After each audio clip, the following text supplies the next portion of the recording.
We're looking at section 5.1, Basic Concepts of Probability.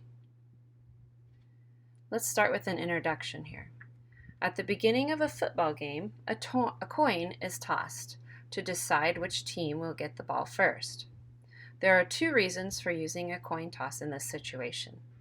First, it is impossible to predict which team will win the coin toss because there is no way of telling ahead of time whether the coin will land heads or tails.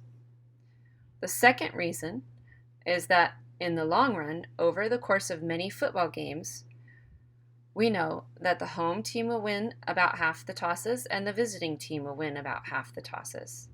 In other words, although we don't know what the outcome of a single coin toss will be, we do know that the outcomes of a long series of tosses we do know what the outcomes of a long series of tosses will be. They will come up about half heads and half tails. So there's two reasons that we use the idea of flipping a coin to figure out which team gets the ball first. Okay, one, it's impossible to predict which team will win. Okay, we don't know ahead of time who's going to win. And two, in the long run, we will come up about half heads and half tails. So it's a 50-50 shot to win it. So this is the idea behind probability, and one of the concepts we're going to be looking at in this chapter. I'm going to move this up and we're going to look at another definition here. A probability experiment. So let's go ahead and fill this out. A probability experiment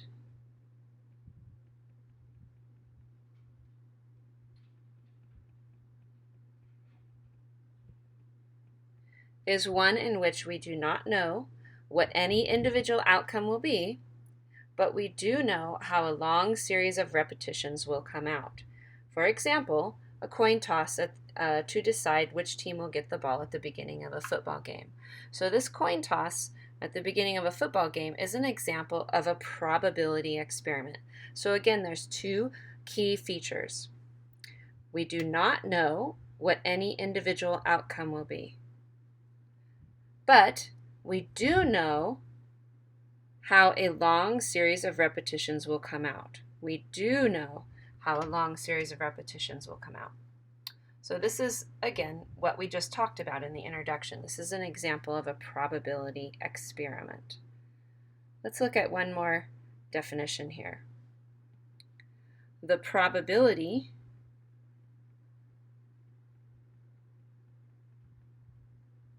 of an event is the proportion of times that the event occurs in the long run. So for a fair coin, assuming this coin at the football game was fair, one that is equally likely to come up heads and tails, that's what we mean by fair coin. The probability of heads is 1/2, and the probability of tails is also 1/2. That doesn't mean that when we flip the coin 10 times, we're going to get 5 heads and 5 tails. What it means is that in the long run, over and over, the number of heads and the number of tails will get closer and closer to half heads, half tails. This is an example of the law of large numbers. Let's look at another definition here. The law of large numbers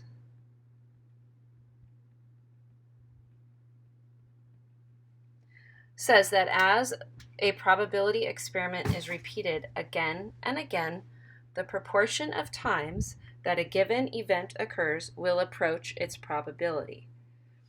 What this means is not necessarily that when we flip a coin 10 times, we should expect 5 heads and 5 tails, but as we flip a coin more and more, the number of heads and tails will be closer and closer to 50-50. So for example, if we flip a coin 10 times, we may end up with 7 heads and 3 tails. But as we flip the coin more, if we were to flip the coin 100 times, we may end up with closer to 50, or we should end up with closer to 50-50 heads and tails. So maybe we'd have 55 heads and 45 tails. Again, not quite 50-50, but more closer to 50-50 than when we only flipped it 10 times. Let's look at the next definition here for sample space. A collection of all the possible outcomes of a probability experiment is called the sample space.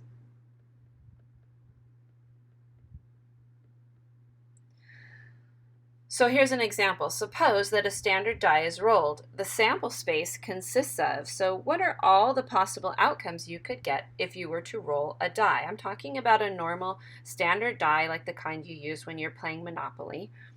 We know the possible outcomes are 1, 2, 3, 4, 5, and the last one 6. So there are 6 possible outcomes when we're rolling a standard die. Another idea we need to think about or learn about is the idea of an event. So let's look at what an event is. A collection of outcomes of a sample space is called an event. Whoops. What collection would represent the event rolling a die and having an even number land on top? So up above our sample space there, that's rolling a die. Those are all the possible outcomes we could get. What if we're only interested in getting an even number? So the event is getting an even number. Which of the outcomes from our die would be even? Well, the even numbers are 2, 4, and 6. Those outcomes would be even. So that would be the sample space for our event getting an even number.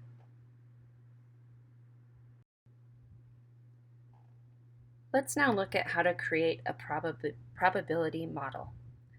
Once we have a sample space for an experiment, we need to specify the probability of each event. This is done with a probability model. So a probability model is a model that shows you the probability of each event. We use the letter P to denote probabilities. If A denotes an event, the probability of event A is denoted by P parenthesis A. We read this as P, or probability of A, whatever event A is. So when you see P with the parentheses around the A, that means probability of A. It says if a sample space has n equally likely outcomes, and an event A has k outcomes, then the probability of A can be found by looking at the following ratio. We have the number of outcomes of A, whatever the event A is, divided by the number of outcomes in the sample space.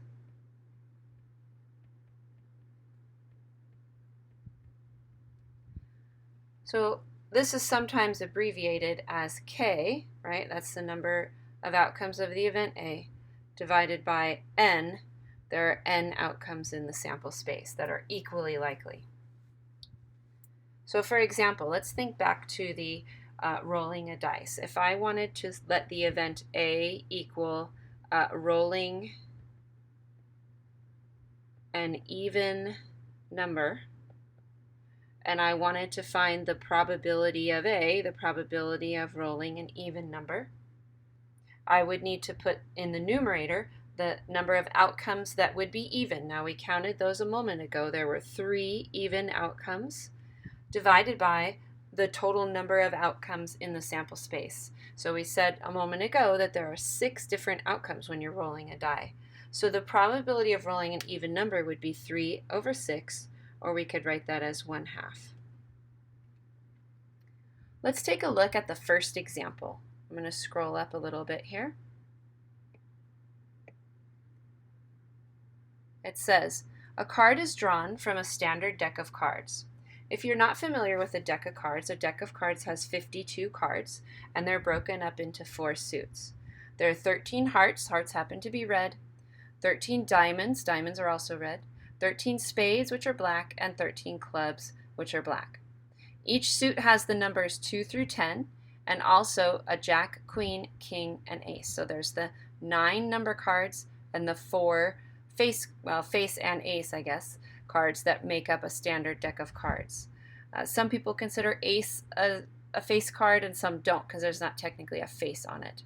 So it says, what is the probability that you will draw a face card? So let's consider face just to be the jack, queen, and king. So there's something that's rather important that you need to do before you answer this question, and that is to define your event. So what are we looking for? The probability that what happens? We draw a face card. So drawing a face card, you draw a face card. This is our event. I'm going to call this F for face card. You can call it A if you want to get used to calling everything A, but at some point we're going to have multiple events, so we need to think of other letters. There are 2 ways you can define your event. One is by doing what I just did, underlining the words that represent the event and putting an arrow or just putting a number right next to it. The other option is to define it in words. So you're going to want F to be the event drawing a face card.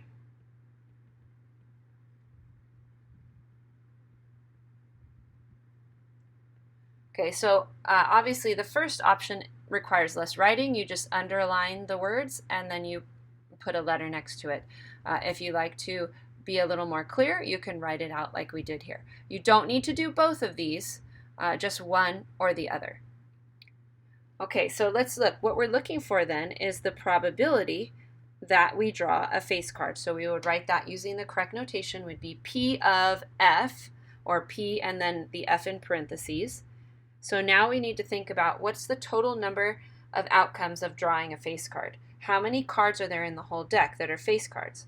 Well, there's a jack, queen, and king for each suit. So there's 3 face cards times the 4 suits. That gives us a total of 12 face cards. So there are 12 face cards in the deck divided by all the possible cards we could draw, which in a whole deck are 52 cards. Now this simplifies to 3 over 13. So we'd want to write our answer in the simplest form.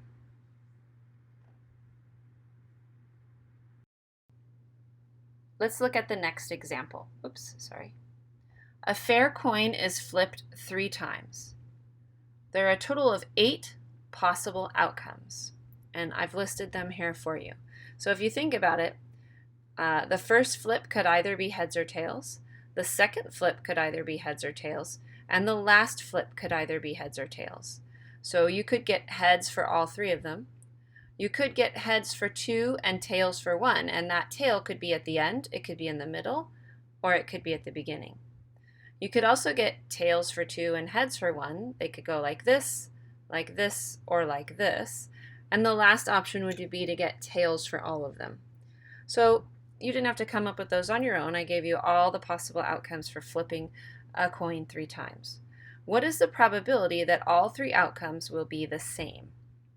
Okay, so our event here is that all 3 outcomes will be the same.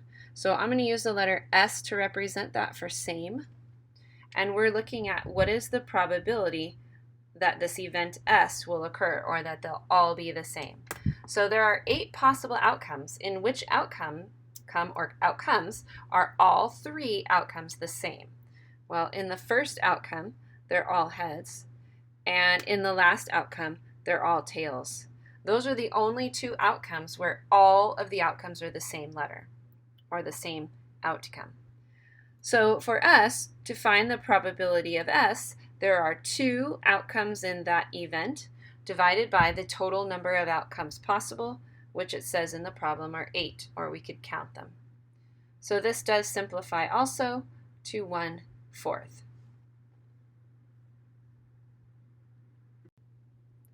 Let's take a moment to look at some probability rules.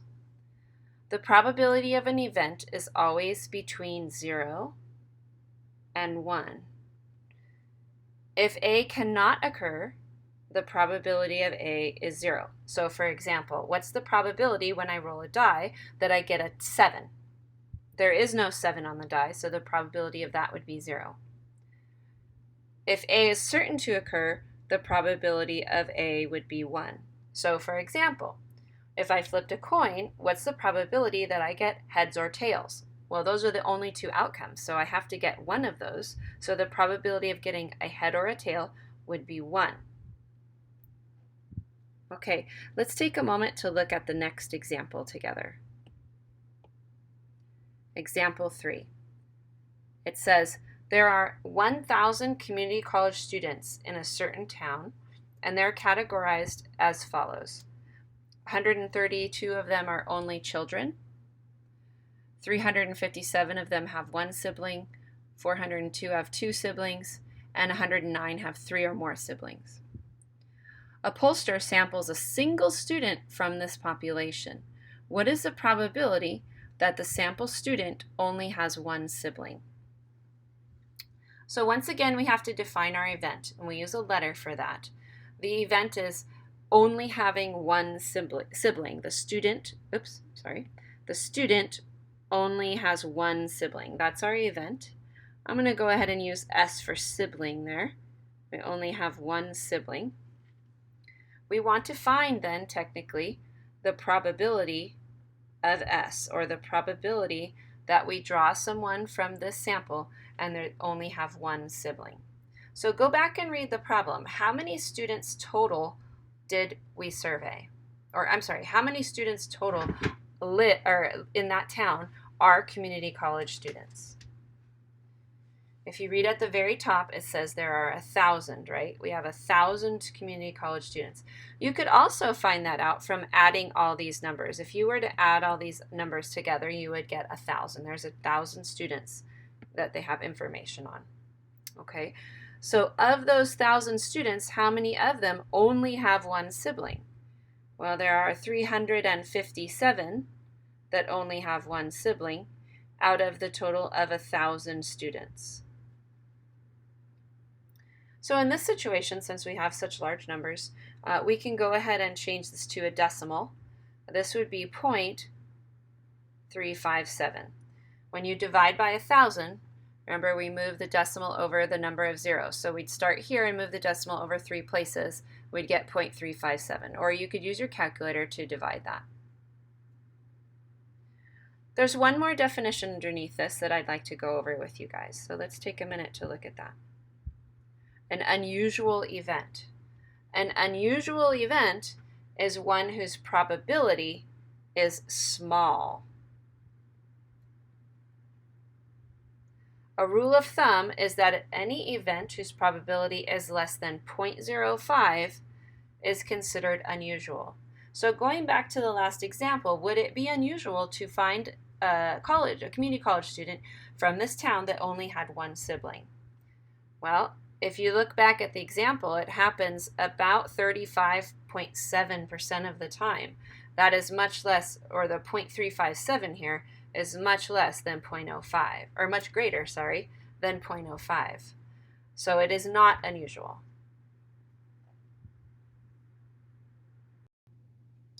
Let's look at example 4.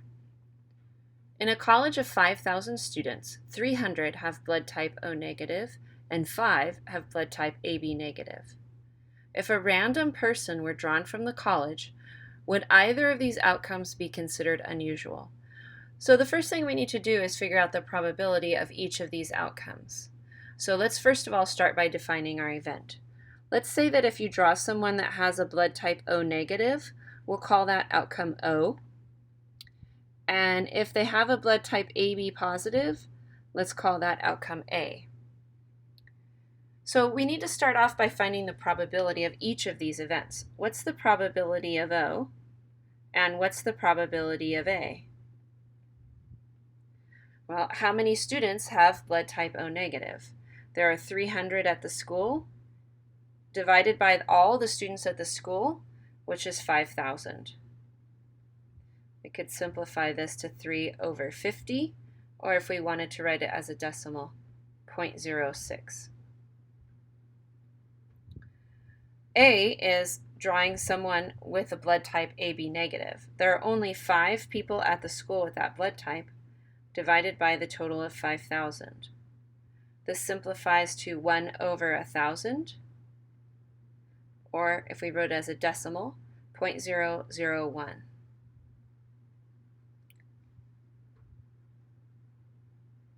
So the question asks, would either of these outcomes be considered unusual? We know that it's unusual if the probability is less than 0.05. So 0.06 is greater than 0.05, so that is not unusual. 0.001, however, is less than 0.05, so that would be unusual. So let's go ahead and take a moment to write something down here. We would say, choosing a person with AB negative would be unusual.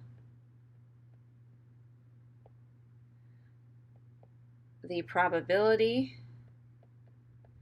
of such an event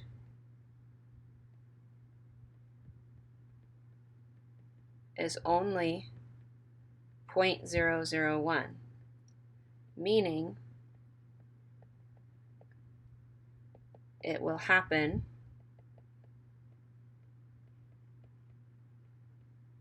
0.1% of the time. Remember how to translate something from a decimal to a percent.